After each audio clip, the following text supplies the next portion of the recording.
রক্তাক্ত ভোটকর্মী আমাদের সৈকত চ্যাটার্জি রক্তাক্ত। আমরা তার মুখ থেকে এবার শুনে নেব যে কী হয়েছে। আপনারা দেখতেই পাচ্ছেন আমরা এখন উপস্থিত রয়েছি রানাঘাট দেবনাথ হাই স্কুলে। সেখানে আমাদের ভোটকর্মী সৈকত চ্যাটার্জি রক্তাক্ত অবস্থায়, তার সঙ্গে কি হয়েছে আমরা জেনে নেব এক এক করে। সৈকত দা, কি হয়েছে তুমি বিস্তারিত বলো। রানাঘাটে দেবনাথ ইনস্টিটিউশনে আমি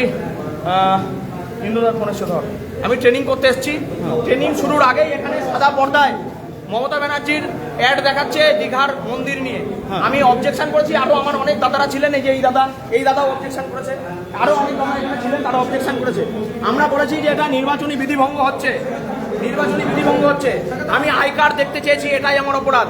বিডিও অফিসের বিডিওর সামনে একজন কর্মচারী আমার কানে কানে এসে বলে গেল, তুই বাইরে বেরোলে না, বেশি বেশি করিস না, মার্ডার হয়ে যাবি, তোর কিন্তু মার্ডার হওয়ার সময় হয়ে গেছে। হ্যাঁ আমি জানি আপনাদের গায়ের জ্বালা, আমি আপনাদের জন্যই 365 দিন লড়াইটা আমরা করছি, আপনাদের জন্যই।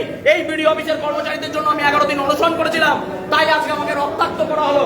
বিডিওর নেতৃত্বে বিডিওর কর্মচারীরা এই ঘরে যারা দায়িত্বে ছিল তারা হাত তুলে দিল, তারা কিছু জানে না, উল্টে আমাকে কিল চর ঘুষি যেমন খুশি তাই করলো, আমাকে মেরে ফাটিয়ে ফেলা হয়েছে। দেখুন, এই যদি অবস্থা হয় রাজ্যে ইলেকশনের দরকার নেই। আমরা বলছি ভোট বন্ধ হোক, এই ভোট নামের প্রহসন বন্ধ হোক, রাজ্যে রাষ্ট্রপতি শাসন জারি হোক, না হলে আমাদের মতো ভোটকর্মীরা, সাধারণ ভোটাররা মরে যাবে। আপনারা দেখতেই পাচ্ছেন যে আমাদের এই সৈকতটা আজ রক্তাক্ত। কারণ হলো ভোটের ট্রেনিং এর নামে এখানে মুখ্যমন্ত্রী মমতা ব্যানার্জির বিভিন্ন প্রচার চলছিল, তার প্রতিবাদ করায় তার গায়ে হাত তোলা হয়েছে,